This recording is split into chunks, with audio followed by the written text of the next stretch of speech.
실천하는 것이 중요하죠. 지금이라도 늦었을 때가 가장 빠른 것이라고.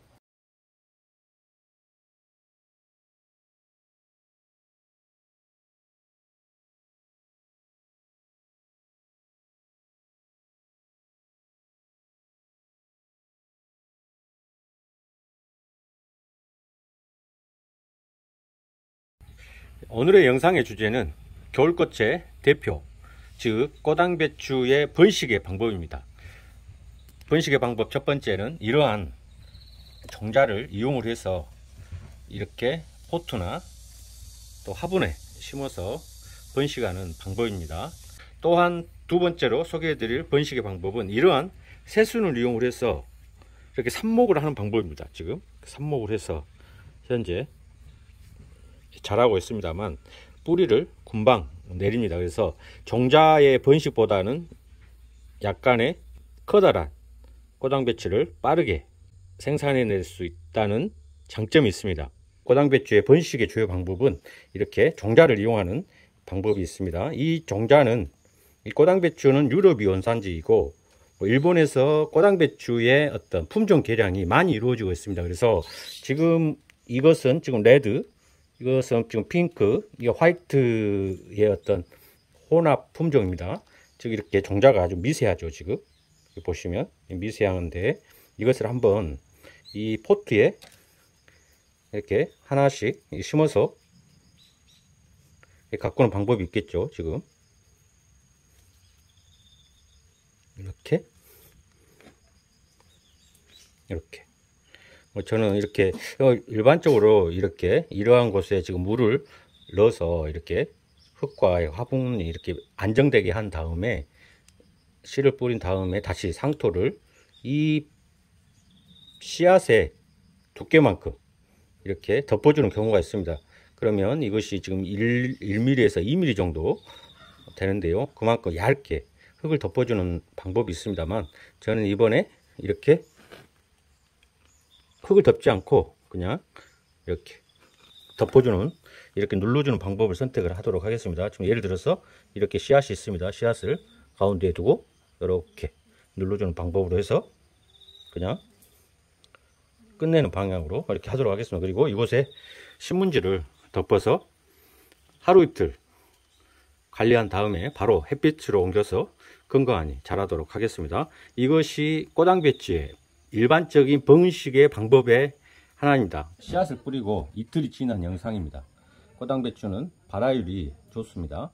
이러한 상태에서 바로 햇빛을 볼 수 있도록 하는 것이 중요합니다. 그래야만이 무자라지 않고 건강하니 자랄 수가 있습니다. 두 번째는 장소를 옮겨서 한번 설명을 이어가도록 하겠습니다.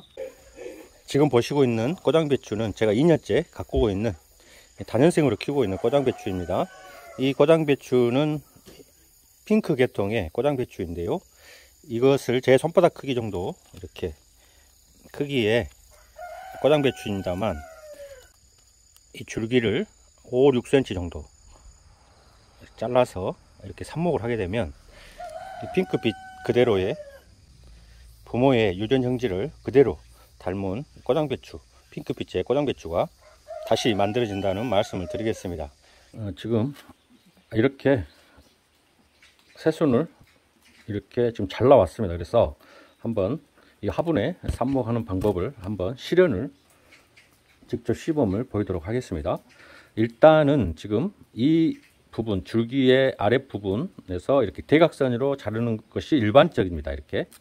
왜냐하면 물의 흡수의 단면을 좀 넓히기 위해서이고, 이 잎을 정리를 해줍니다. 3분의 2 정도를. 왜냐하면 잎에 증산량이 많게 되면 이 부분이 시들기 때문에 일정 부분 제거를 이렇게 하겠습니다. 이렇게. 그리고 지금 이 부분 이렇게 새순을 선택함에 있어서 지금 이 부분이 지금 벌레가 먹었죠. 지금 해충이 지금 가해를 했습니다. 그래서 이러한 것은 기본적으로 제거를 해주는 것이 원칙이고, 또한 해충이 이렇게 잎을 가해하는 것은 어느 정도 나중에 회복이 됩니다. 그런데 이 가운데 부분, 이 가운데 부분이 해충을 먹게 되면 이것은 뭐 꼬당배추로 해서의 뭐 인생을 좀 마감을 했다고 해야 될까요?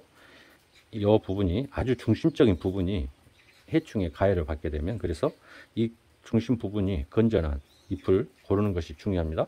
그래서 이 정도 선에서 한번 꽂아 보도록 하겠습니다. 나무 젓가락 같은 것으로 이용을 해서 미리 구멍을 뚫은 다음에 하시는 것이 상처를 줄이는 데 도움이 될 것 같습니다. 그래서 저는 뭐 옆에 못 쓰는 것이 있기 때문에 그래서 이렇게 꽂아주는 것이고, 저는 저의 기준은 잎이 있는 이 부분까지 이렇게 해서 깊숙이 지금 넣어주도록 하겠습니다. 이렇게 했을 경우에는 추위가 오면서 이렇게 이 부분부터 변하기 시작을 합니다.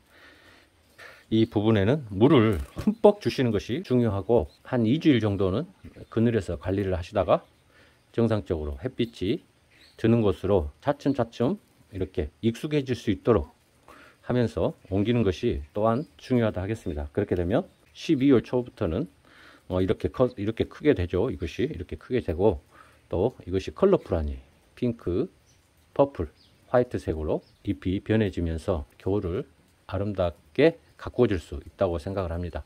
다만 마지막으로 하고 싶은 이야기는, 지금 8월 말에 제가 이렇게 삽목을 하고 또 종자를 파종을 했습니다. 종자의 일반적인 파종 시기는 7월과 8월이고 삽목의 좋은 시기는 5월과 6월, 즉 여름이 오기 전에 라고 이렇게 일반적으로 알려져 있습니다. 이 점을 참고를 해 주시기 바랍니다. 다만 실천하는 것이 중요하죠. 지금이라도 늦었을 때가 가장 빠른 것이라고 생각을 합니다. 그래서 저도 가감히 삽목을 했습니다. 성공을 합니다. 제가 몇 번에 걸쳐서 이러한 경험을 해보았기 때문에 여러분들도 한번 옆에 이렇게 종자를 구할 수 있다거나 이러한 새수를 구할 수가 있으면 바로 해서 겨울을 아름답게 가꾸어 보시기를 바랍니다. 끝까지 시청을 해 주셔서 감사합니다. 계속적으로 구독과 응원을 부탁을 드리겠습니다.